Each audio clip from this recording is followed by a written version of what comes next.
우리가 사무엘서 초반에 보고 있는 한나의 불임이라고 하는 이 상황은 한나 개인에게 있어서 크나큰 시련인 것은 분명합니다. 하지만 그것만 의미를 갖는 것은 아닙니다. 당시 사사시대를 생각할 때 그때 당시의 이스라엘의 영적인 상태와도 같은 것이죠. 믿음의 대가 이어지지 못하고 끊어지는 위기에 처해 있다. 이것이 사사시대의 모습이었습니다. 그리고 그러한 장을 이스라엘이라고 하는 하나님의 나라를 세우시는, 그렇게 국가를 세우시는 시대로 넘기시는 그러한 장면 속에 한나에게로 주목하신 하나님의 눈길을 볼 수 있었습니다. 그래서 이 한나라고 하는 한 개인이 불임의 시련을 넘어서는 과정은 한 개인의 믿음의 여정이면서 동시에 이스라엘이 어떻게 해야 하나님의 나라로 바로 설 수 있는지, 이 상황을 벗어날 수 있는 탈출구가 어디에 있는지를 보여주는 것입니다. 지난 두 번의 시간을 통해서 전해드렸던 것처럼 그 길, 그 방법은 오직 하나님 앞에 엎드려 울며 기도하는 것에 있습니다. 지난 1월에 저희 처갓집 식구들이 다 같이 모여서 조부모님 추모 예배를 드린 적이 있습니다. 이제 시간이 연초기 때문에 한 해를 시작하는 예배를 겸해서 같이 예배를 드리는데, 가족들이랑 예배를 드리고 거기에서 이제 말씀을 전한다는 것이 참 어색합니다. 그러면서도 또 한편으로 드는 감정은 뭔가 하면, 목사로서 어떻게 보면 또 가장 소중한 이들과 같이 나눌 말씀이라면 어떤 말씀이어야 할까에 대해서 고심하게 됩니다. 한 해 동안에 우리 가족들한테 이런 일들이 있을 텐데, 그래도 그때마다 혹여나 마음속에 떠올려져서 힘이 될 말씀이 무엇일까? 사실 오늘 읽은 말씀의 마지막 구절이죠. 1장 26절부터 28절까지가 그날 나누었던 말씀의 본문이었습니다. 그러면서 제가 이렇게 이야기를 시작하며 설교를 했습니다. 이 본문 속에는 신자가 누리는 특권이면서 축복이 담겨 있는 것 같다. 어쩌면 너무나도 기본이라서 간과하기 쉬운 내 삶에, 하지만 이것만 놓치지 않는다면 우리 삶이 복될 것 같은 원리가 담겨 있는 것 같다. 그래서 오늘 그 말씀을 가족들하고 나누고 싶다, 이렇게 시작했습니다. 동일하게 저는 오늘 이 축복의 말씀을 함께 이 시간을 통해 나누기 원합니다. 그리고 사무엘서 이 1장은 사실 이 원리를 그때 당시에 이스라엘 백성에게, 또 이 말씀을 읽는 저와 여러분에게 전해주고자 하는 것입니다. 어쩌면 너무나도 간단할 수 있는 이 원리는 무엇인가 하면, 주님께서는 성도의 기도를 들으시고 응답해 주신다는 겁니다. 그리고 성도는 주님의 약속을 믿고 살아간다는 것이죠. 여기서 그치지 않고 그렇게 주시는 결실을 맛보면서 그게 내 거라고 하지 않고 주님께 다시 돌려드리면서 살아가는 모습, 이게 너무나도 간단하면서도 놓쳐서는 안 될 기본이라는 것입니다. 그래서 그날 그랬습니다. 정말 간단한데 이 원리를 한 해 동안 우리 가족들이 놓치지 않는다면 올 한 해 계획한 일들, 소망한 일들 다 하나님이 잘 되게 도와주시지 않겠느냐, 이렇게 생각했습니다. 좀 더 자세히 나눠보도록 하겠습니다. 주님께서 저와 여러분의 기도를 들으십니다. 이것을 믿으시기 바랍니다. 본문 19절의 말씀에 여호와께서 그를 생각하신지라, 이렇게 적고 있습니다. 저는 이 말씀이 너무 좋아서 오늘 말씀 제목으로도 삼았고, 이 말씀을 여러분들이 잊지 않으셨으면 좋겠습니다. 11절 말씀을 보면 한나가 성전에 나가서 기도합니다. 주의 여종의 고통을 돌보시고 나를 기억하사 주의 여종을 잊지 아니하시고. 한나가 간구하였던 겁니다. 저를 기억해 주십시오, 주님. 여기서 기억하다라고 하는 히브리어 자칼이라고 하는 단어가 오늘 19절의 말씀 생각하신지라의 자칼입니다. 한나의 기도가 그대로 응답된 것이죠. 하나님이 그 기도를 들어주시는 것입니다. 그리고 하나님의 마음 가운데 하나님의 백성을 품어주시는 것이죠. 그분의 생각 안에 우리가 들어있는 것입니다. 주님이 내 기도를 들으시는 걸까? 의심되는 그 순간, 혹은 걱정하는 그 순간을 통해서 우리가 살아가는 것이 아니라 주님의 생각 속에 저와 여러분이 있다는, 내가 있다는 그 믿음으로 살아갈 수 있기를 바랍니다. 오늘도 주님은 우리의 삶을 가장 선한 길로 이끄십니다. 그래서 성도의 기도는 땅에 떨어지지 않는 것이죠. 어떤 때는 왜 이렇게 빨리 하나님의 응답은 주어지지 않는 것일까 고심할 수 있지만, 그때 그 순간조차도 우리의 삶은 주님의 생각 속에 있는 것입니다. 요한복음에 보면 나사로가 생사의 기로에 있을 때 예수님은 이 소식을 듣고도 3일이나 지체하셨습니다. 예수님의 이 지체하심은 마리아와 마르다가 납득할 수 있는 것이 아니었습니다. 그저 이것을 믿음으로 받아들이는 것이고 순종해야 하는 것이었죠. 왜 지체하셨는가? 나사로를 살아나게 하시고 부활이고 생명이신 주님을 깨닫게 하시는, 예수님이 어떤 분이신지를 더 잘 이해하게 하시는 더 큰 은혜가 준비되어 있었던 것입니다. 오늘 이 본문 말씀을 준비하면서 제게 계속 떠올려지는 말씀이 있었습니다. 방금 전에 우리가 찬양한 찬양의 가사이기도 한 시편 24편 7절에서 10절까지의 말씀입니다. 문들아 너희 머리를 들지어다. 영원한 문들아 들릴지어다. 영광의 왕이 들어가시리로다. 영광의 왕이 누구시냐? 강하고 능한 여호와시오 전쟁에 능한 여호와시로다. 이 구절 가운데 영광의 왕이 누구시냐? 시편 기자의 이 질문이 제 마음에 울림을 주었습니다. 성도라고 저는 살고 있는데, 예수님 믿고 심지어 목사로서 살아가고 있는데, 그렇게 살지만 이 시편 기자의 질문, 내 삶의 왕이 누구냐? 너는 누구의 통치를 받고 살아가냐? 하나님이냐? 하나님의 통치를 너는 진정 받고 있느냐? 이렇게 물을 때 시편 기자가 답한 것처럼 강하고 능하신 여호와, 전쟁에 능하신 여호와, 이것이 내 삶에서 선포되고 있느냐? 나는 진정 그렇게 내 삶 속에 드러내고 있느냐라고 물었을 때 한없이 부끄러운 제 모습을 보게 되는 것입니다. 그래서 다시 내 삶에서 시편 기자가 그렇게 반복하듯이 9절 10절을 선포하고자 하는 것이죠. 문들아 너희 머리를 들지어다. 영원한 문들아 들릴지어다. 영광의 왕이 들어가시리로다. 영광의 왕이 누구시냐? 만군의 여호와께서 곧 영광의 왕이시로다. 이것을 어떻게 선포합니까? 오늘 한나와 같이 기도로 엎드려 구해야 하는 것입니다. 다른 길이 없는 것이죠. 영광의 왕, 그분의 생각 가운데 내가 있다는 것을 믿어야지만이 되는 것입니다.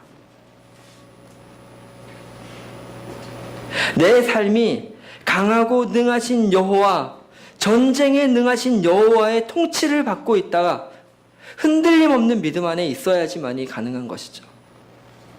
그분의 도우심을 나는 힘있는 존재다. 이것을 놓지 말아야 하는 것입니다. 그렇게 우리 가운데 믿음이 있다면 두 번째로 그 믿음의 약속을 붙들고 살아가는 삶이 있어야 합니다. 19절 말씀은 이렇게 기록하고 있습니다. 엘가나가 그의 아내 한나와 동침함에 여호와께서 그를 생각하신지라. 결론만 이야기하는 것이 아니라 과정, 그 기도의 응답을 받을 삶의 현장이 있었음을 성경 기자는 적고 있는 것입니다. 한나가 집에 돌아와서 아무것도 안 했는데 아무런 노력이나 과정이 없이 기적을 맛본 것이 아닌 것이죠. 한나가 약속을 받았고 그 약속을 믿고 살아낸 삶이 있는 것입니다. 그리고 그 삶에 하나님이 역사하셨던 것이죠. 이렇게 생각하자면 크리스찬의 삶은 참으로 놀라운 것입니다. 오늘 하루 약속을 믿고 최선을 다해서 살면 그 삶과 하나님의 기적은 맞닿아 있는 것이죠.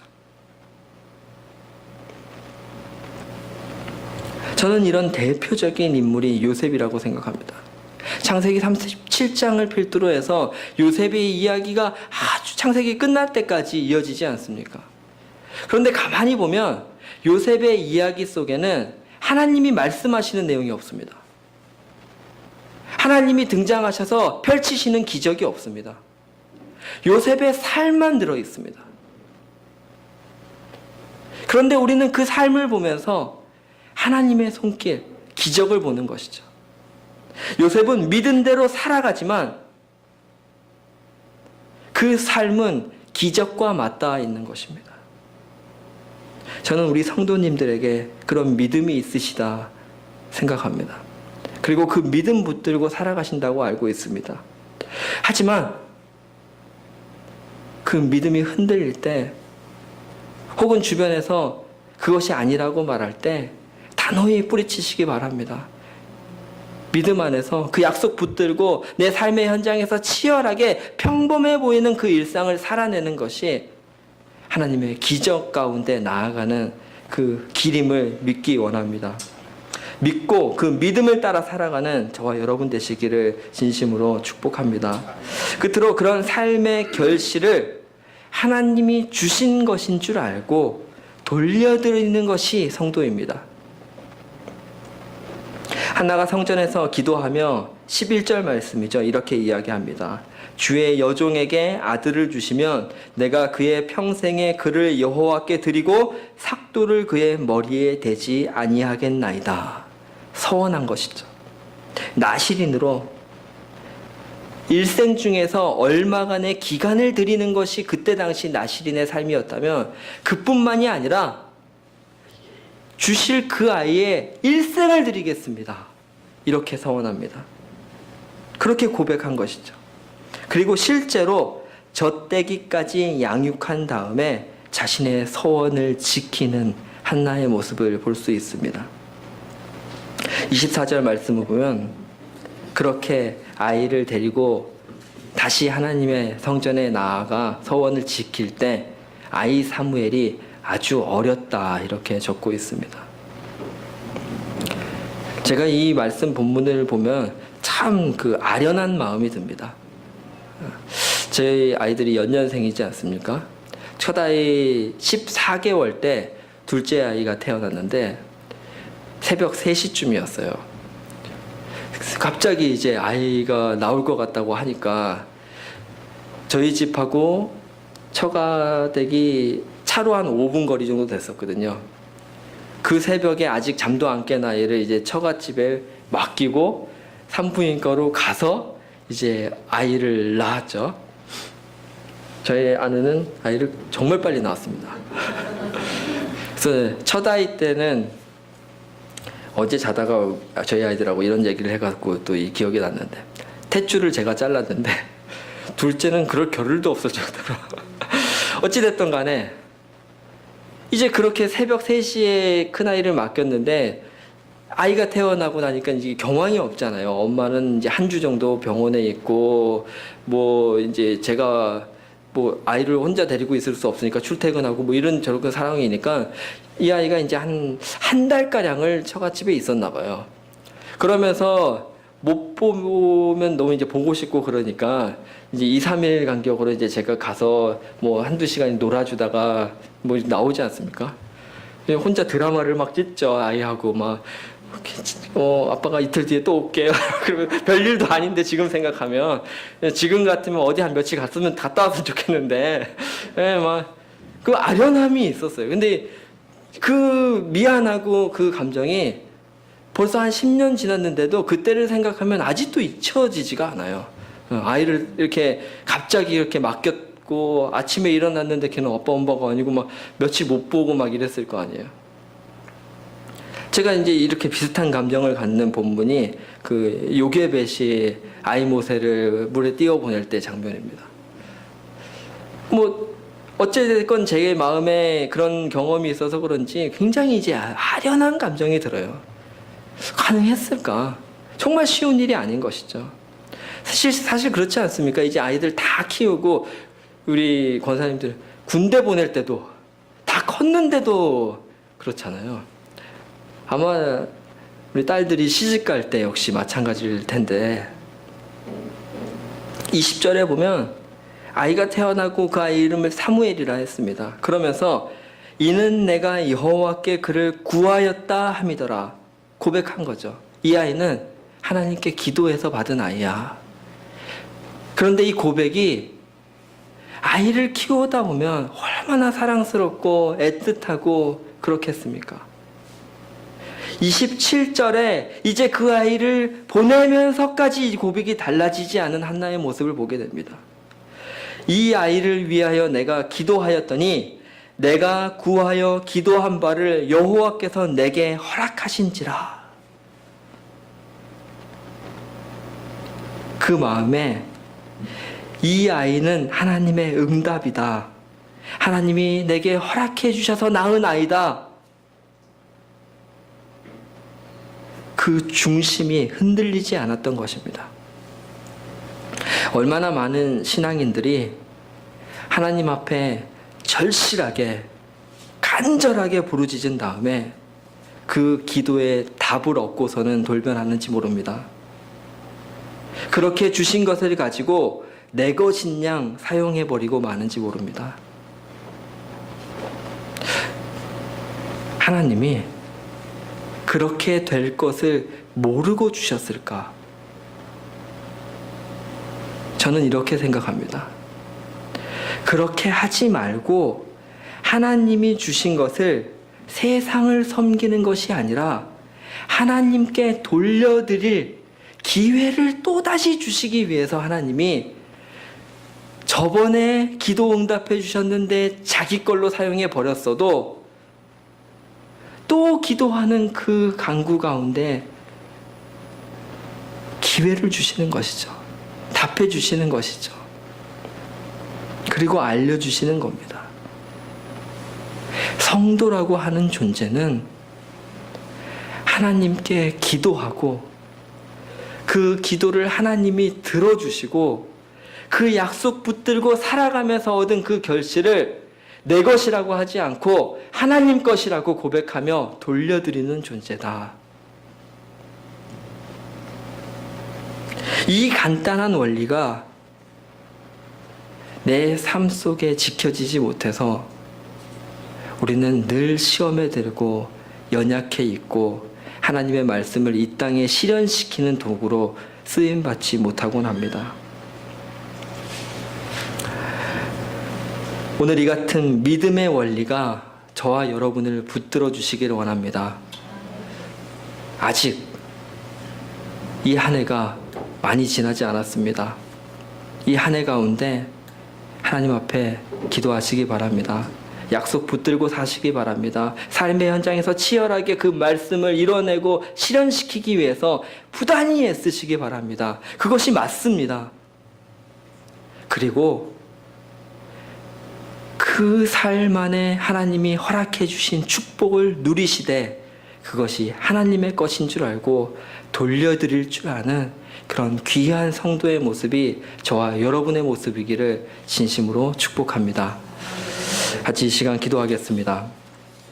하나님 앞에